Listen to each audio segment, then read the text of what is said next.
And welcome to the Wrestling Control Podcast. This is episode 779. We're going to do a post show for Money in the Bank, which came to us live from the O2 Arena, London, England. A very good show tonight, packed across the board. A lot of good matches.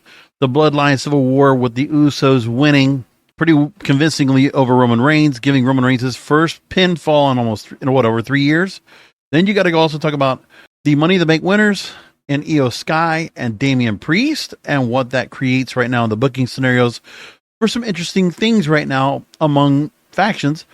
A pretty significant heel turn where Ronda Rousey and Shayna Baszler now are going to be at odds as Shayna Baszler now costs the World Tag Team titles.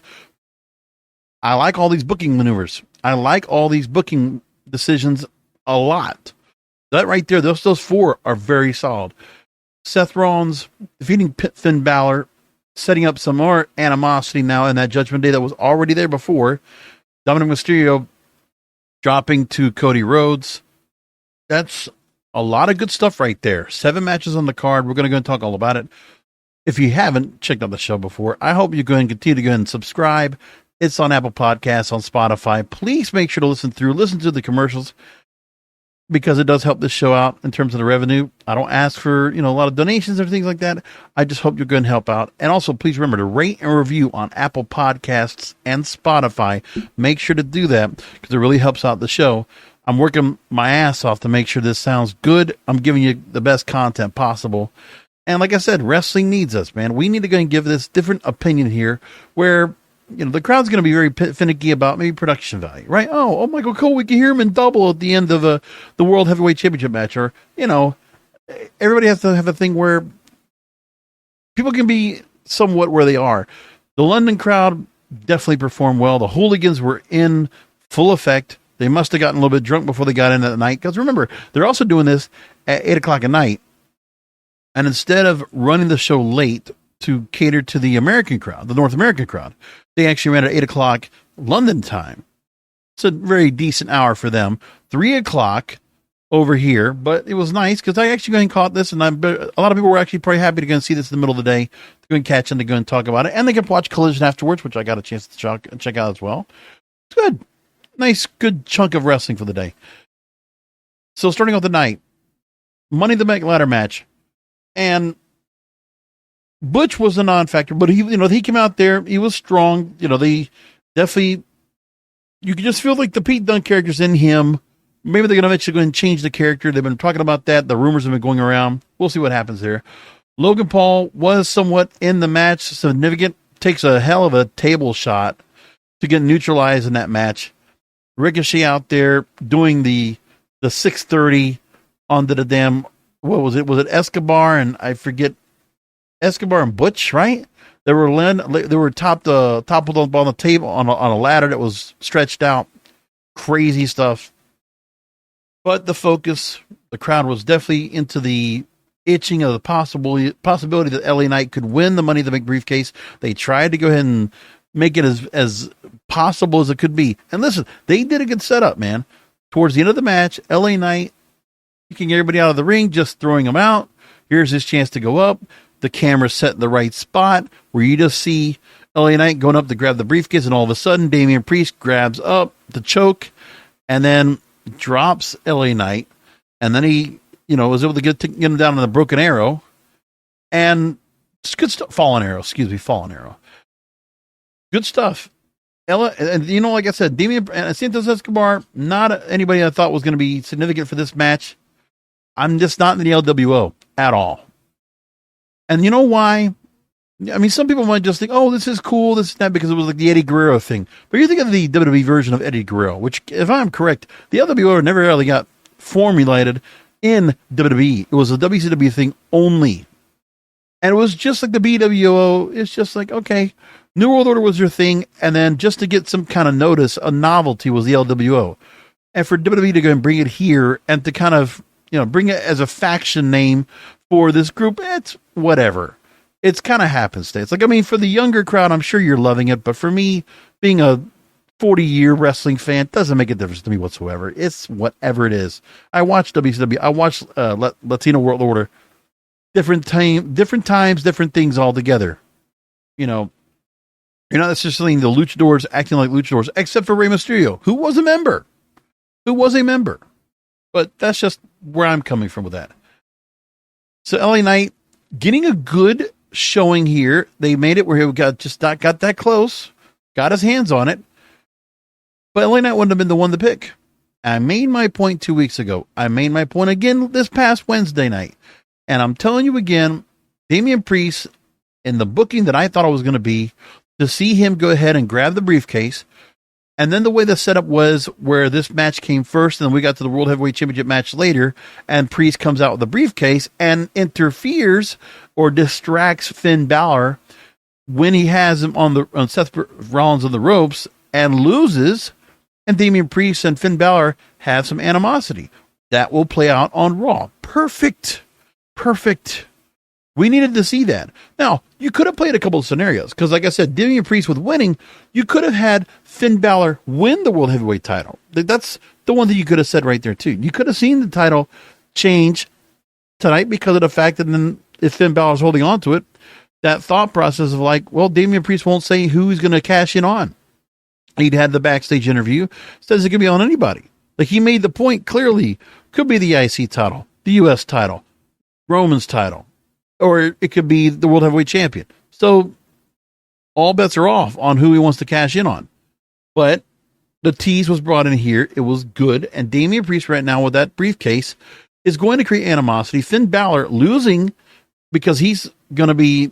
they've already built up the thing with the storyline in this match with Finn Balor and Seth Rollins is because that 7-year itch, the fact that Finn never got it back, he was the first one. And he wants to be able to do the same thing with his title. He wants to be able to take this title and redeem himself from 7 years ago. So they can continue to play that out and just stretch it along. And that's enough animus for the animosity for Damian Priest for them to go ahead and have a word of words.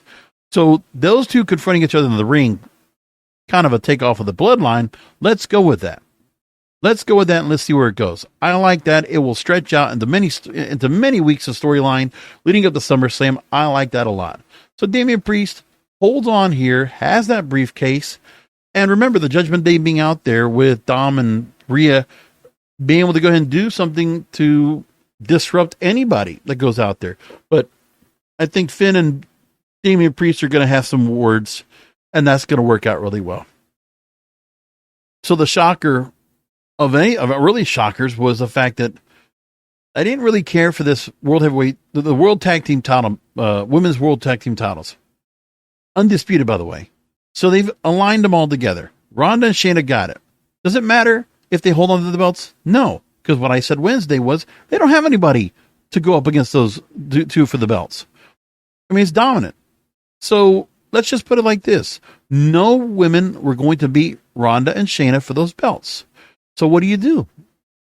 Well, you let Shayna turn heel on Ronda. Now, we need the explanation. That's going to have to happen on Monday too, but I like it. We need that to happen. Let's go ahead and go for that. Well, I like that part too. And it's finally time to see Shayna Baszler get her flowers. I never liked... Look, if you're going to put the NXT redemption here, like, okay, all this reconciliation, because that's what's going on with NXT. I never really had a correction, a reconciliation. All these NXT stars getting to have their gimmicks back the way they were, getting to be the NXT stars they were, which in many cases has been a detriment than a benefit. Because the detriment would be that you have these characters that might have been somewhat popular in NXT in that Full Sail University crowd, whatever, the Capitol Wrestling Center, whatever it is, the Performance Center, but not now. Okay? Because you have a lot of the same characters right now. Matt Riddle, seeing him go out against Gunther and the whole setup against him and Imperium. Remember, we're not getting the Matt Riddle jokey RKO bro with the not the bike. What am I looking for? You know, the he's out there riding out in the what's that thing? Oh my God, why do I forget that now? Oh, the scooter. Excuse me, the scooter. Why do I forget that? I'm feeling old. That was pretty old, kind of thing you're doing to do, right? Senior thing to do. So yeah, the scooter. He doesn't come out with that anymore. He's not coming out with the dinosaurs, whatever the other stuff that's going on. None of the stoner stuff. He's just kind of be made like an MMA fighter, which just brings him down with no character. Now, don't get me wrong. I understand if you don't want to have him to be that hokey jokey funny character. Fine. But he was getting over with that.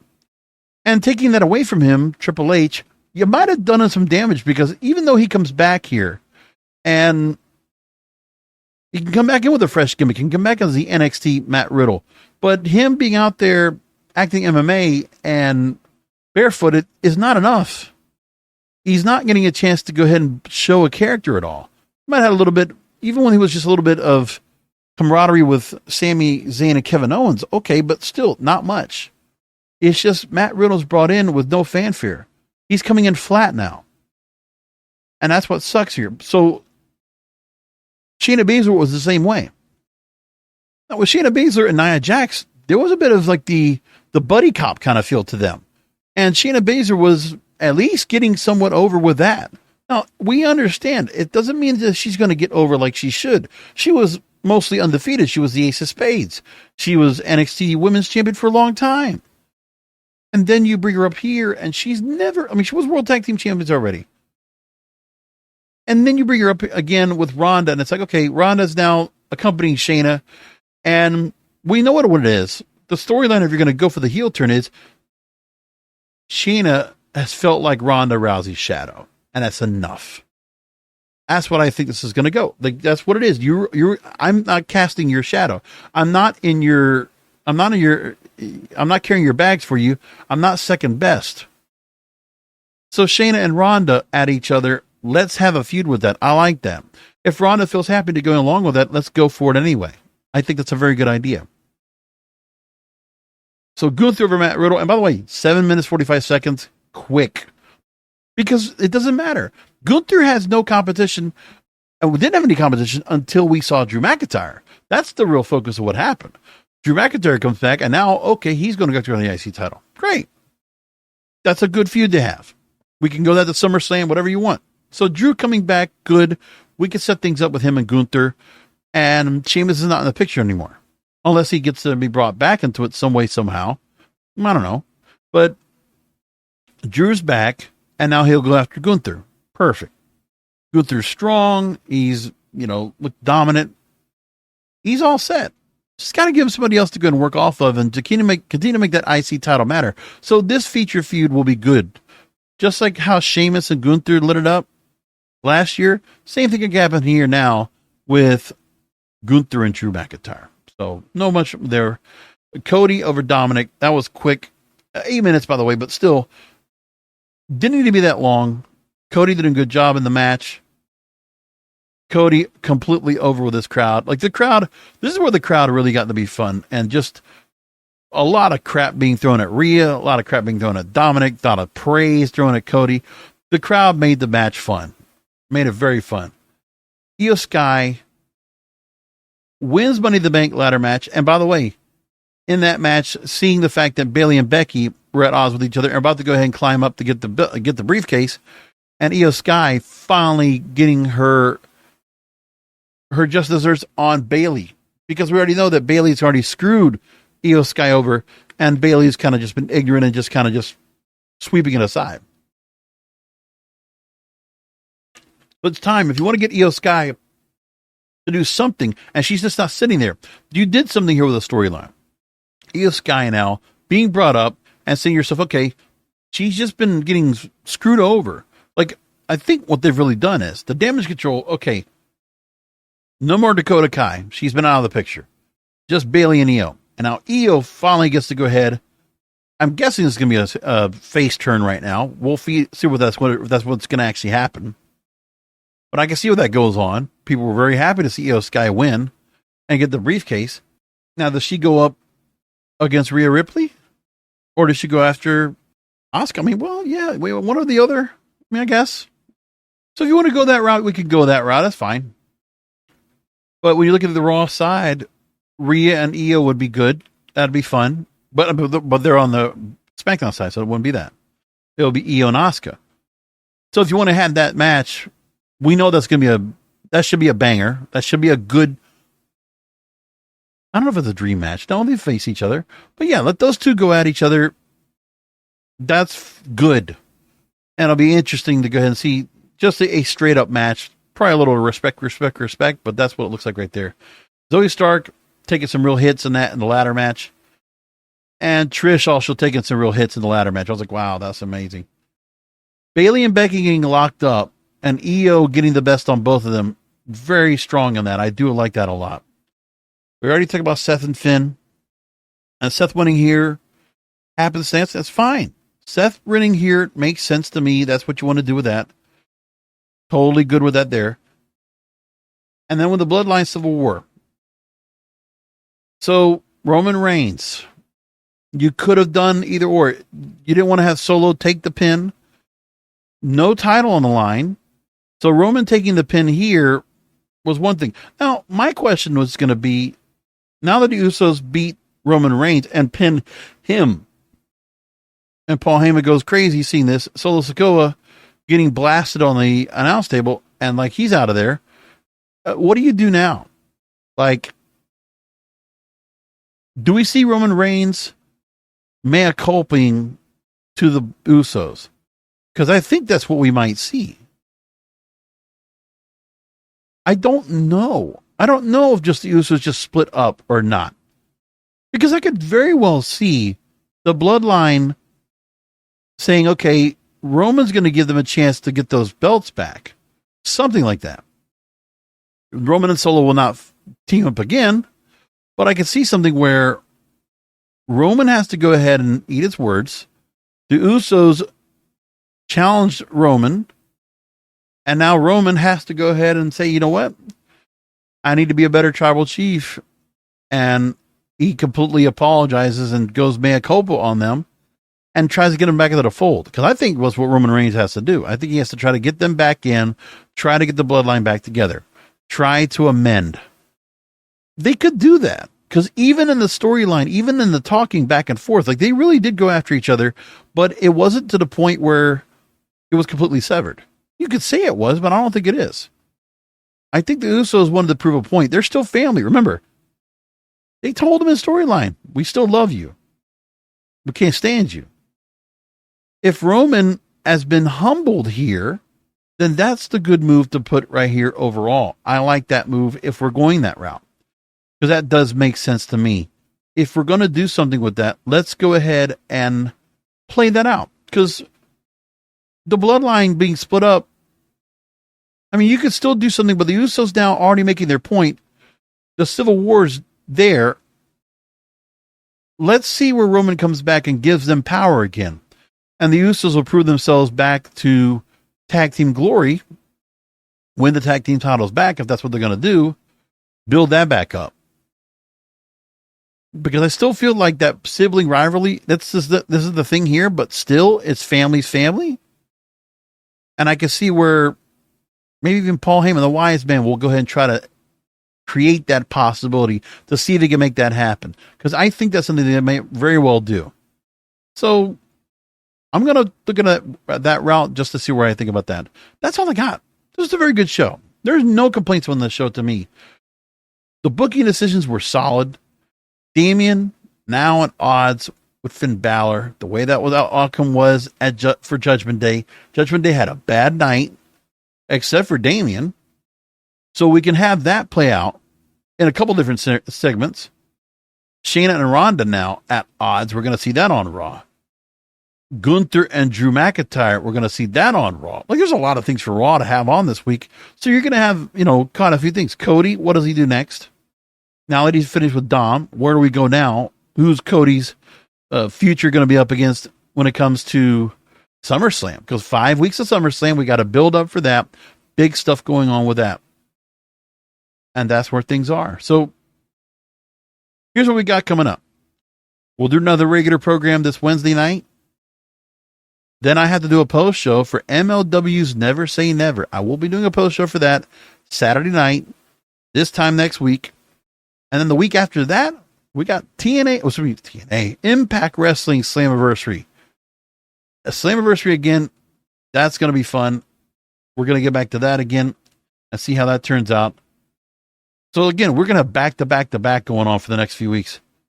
And then we got Ring of Honor's Death Before Dishonor, July 21st. Woo, there's a lot going on. So we're in the middle of 4 weeks back to back doing post shows. So that's going to be really good stuff.